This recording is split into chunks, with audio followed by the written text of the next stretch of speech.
Eu quero cumprimentar a todos os meus irmãos e ao povo brasileiro com a gloriosa paz de nosso Senhor e Salvador Jesus Cristo.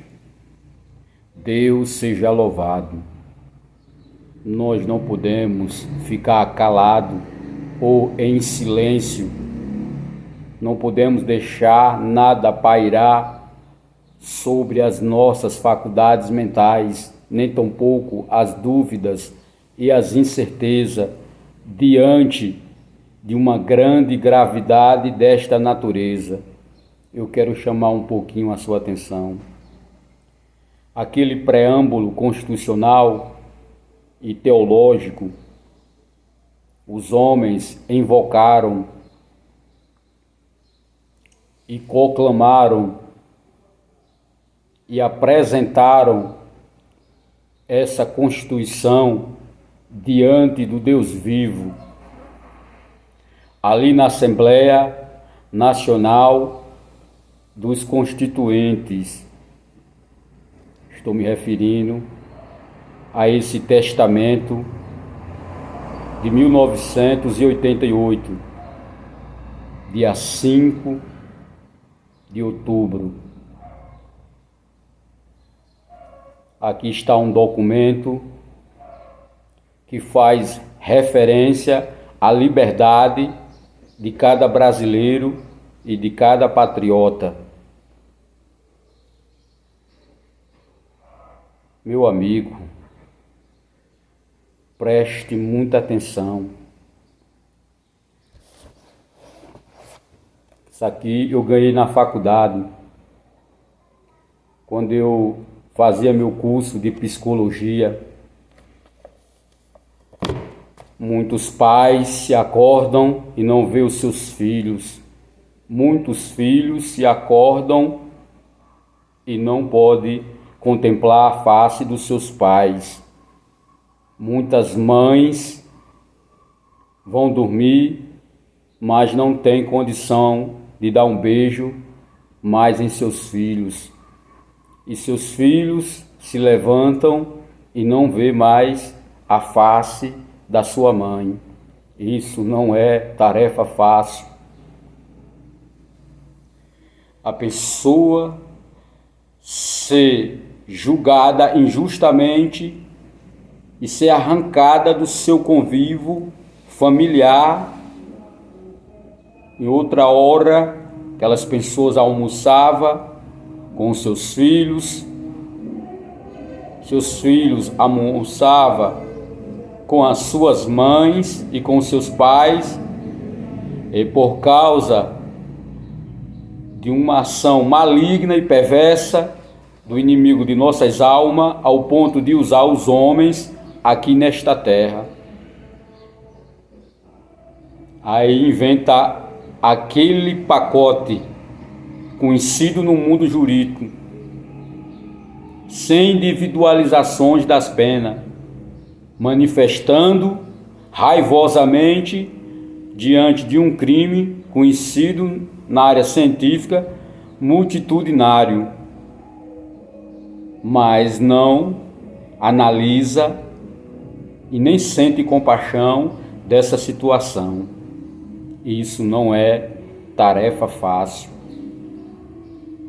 Aí usa ali o Código Penal, no seu artigo 359, L, 359M, porque fulano queria depor o governo legitimamente empossado. Porque gerou grave ameaça. Porque queria abolir o Estado democrático de direito. Olha, danos qualificado. E esta associação criminosa armada, quem foi que disse que um batom ia potencializar um golpe de Estado? Aquela mulher está sofrendo, aqueles homens estão sofrendo, foram presos injustamente. Você sabia que quando as crianças se afastam, ficam ausentes de seus pais, de suas mães, Isso gera um problema no córtex cerebral, uma interferência no tálamo, no hipotálamo, e ali vai ficar desencadeado no hipocampo aquelas lembranças terríveis e pode gerar um trauma mais na frente. Eu falo agora dentro da psicologia. E quem é que é culpado? O Estado. E aqueles que agiram de maneira tão maldosa e que usaram de má fé contra essas pessoas. Quando eu falo aqui desta carta, aqui está o testamento da nossa liberdade, a Carta Republicana, a Carta Mãe, que é a mãe da nossa democracia, a Carta Magna, que naquele grande dia ela foi apresentada e consagrada ao próprio Deus. Alguém chegou e falou: sob a proteção de Deus, promulgamos.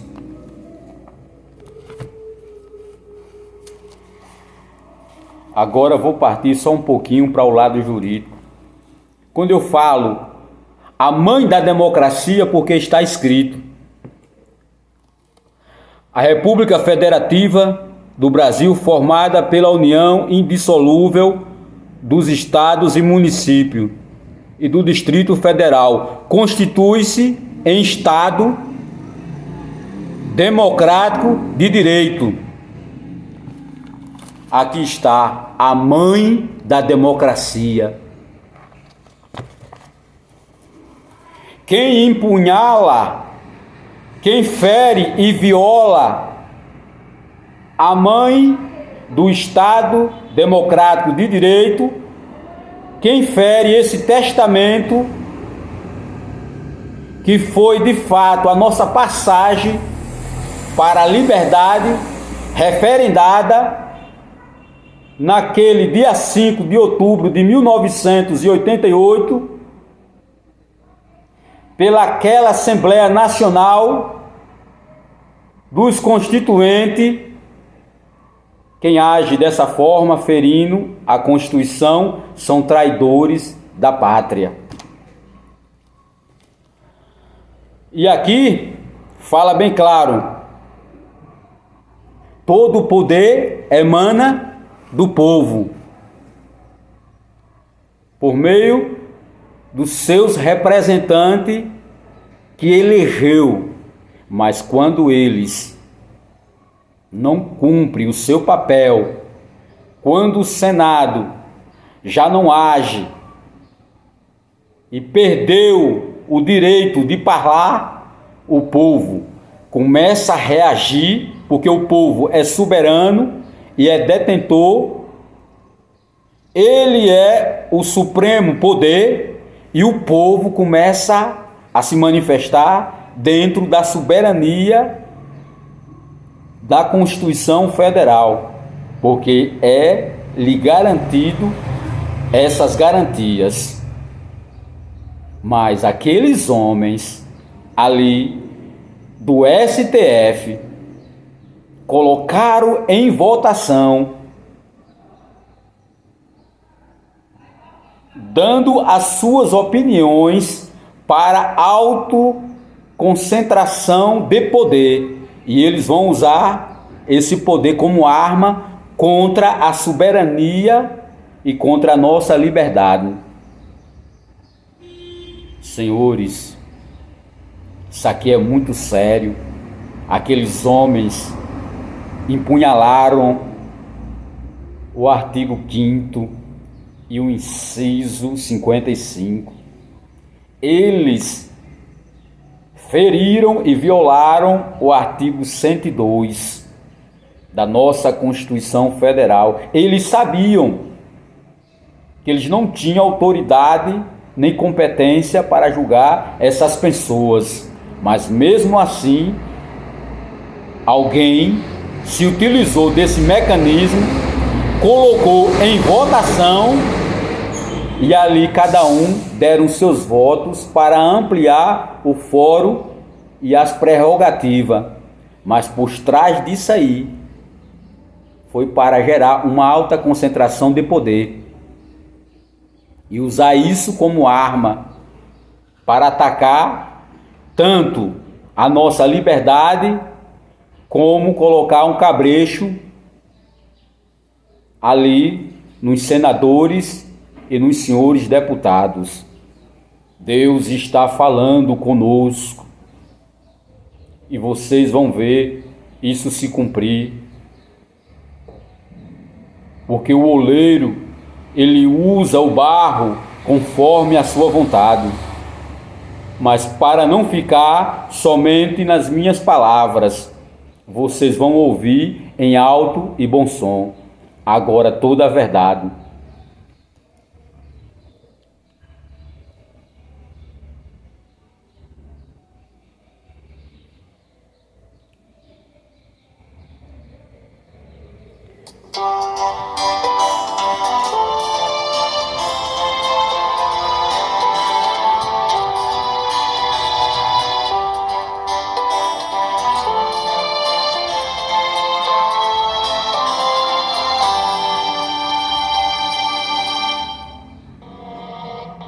A década de 1980 viu o fim da ditadura militar no Brasil. Vivia-se o processo de redemocratização. A Assembleia Nacional Constituinte, instalada em 1987, trabalhou por 20 meses para elaborar uma nova Constituição. A sociedade civil participou ativamente. Era um documento a Constituição, mas naquele momento, 1988, era também muito mais do que isso. O documento da liberdade, da dignidade, da democracia.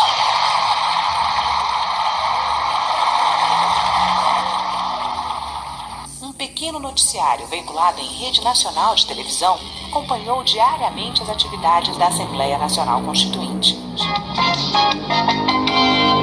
Em 5 de outubro de 1988, o Diário da Constituinte encerrou suas atividades.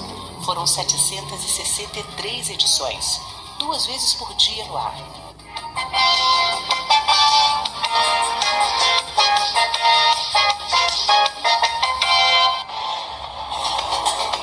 O Brasil tem nova Constituição. 3h20 da tarde. O presidente Sarney chega ao Congresso e com a execução do hino nacional começa a festa da promulgação.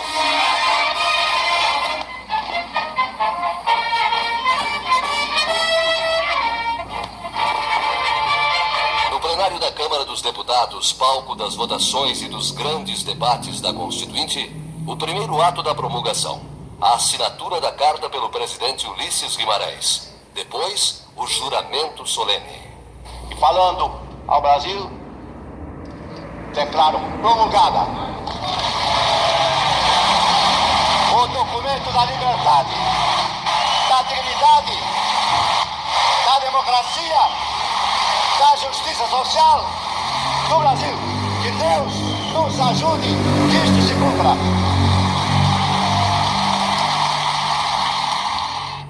Declaro manter, defender, cumprir a Constituição, observar as leis, promover o bem geral do povo brasileiro, sustentar a união, a integridade e a independência do Brasil. A seguir é a vez do presidente Sarney. Prometo manter, defender, cumprir a Constituição, observar as leis, promover o bem geral do povo brasileiro, sustentar a união, a integridade e a independência do Brasil. Agora é o presidente do Supremo Tribunal Federal, ministro Rafael Maier, quem faz o juramento. prometo manter, defender, cumprir a Constituição, observar as leis, promover o bem geral do povo brasileiro, sustentar a união, a integridade e a independência do Brasil. Falando em nome dos constituintes de 88, o senador Afonso Arinos lembra que a função política é sinônimo de liberdade democrática e pede o respeito à nova carta. Derrubar a Constituição, execrar os políticos, é derrubar a liberdade, para entregar a política atual a outra política, isto é, a outro tipo de governo não declarado, que teria em mãos a sorte e o destino do povo e com ele o próprio futuro da pátria. Em nome dos representantes estrangeiros, o presidente da Assembleia Legislativa de Portugal, Vítor Crespo, exaltou a nova Carta Brasileira. Por último, fala o presidente da Constituinte. Sua voz é firme, ora brincalhão, ora enfático. Ulisses Guimarães lembrou as pressões. Não nos desmoralizamos capturando ante pressões aliciadoras e comprometedoras.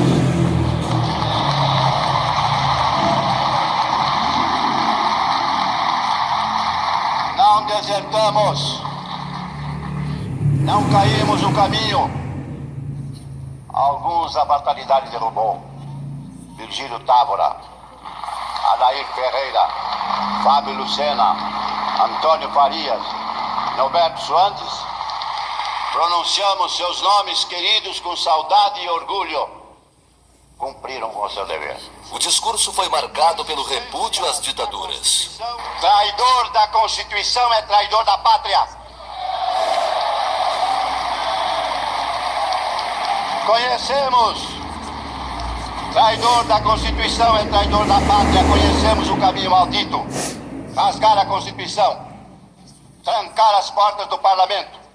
Garrotear a liberdade, mandar os patriotas para a cadeia, o exílio e o cemitério. No fim, o apelo à mudança. Que a promulgação seja nosso grito. Mudar para vencer. Muda, Brasil!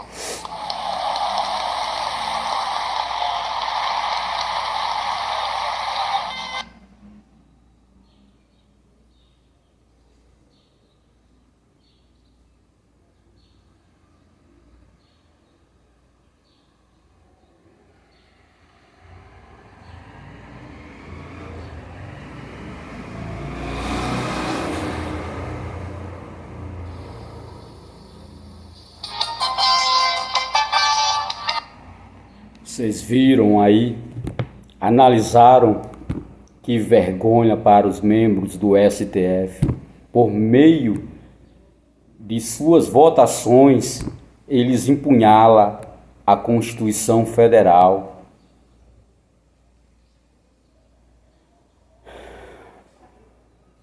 Aqui está, meu irmão, tudo de bom. Deus abençoe. Meu abraço. Em nome de Jesus Cristo, abrace esta causa tão nobre e tão compreensiva. Deus abençoe o Brasil e as demais nações.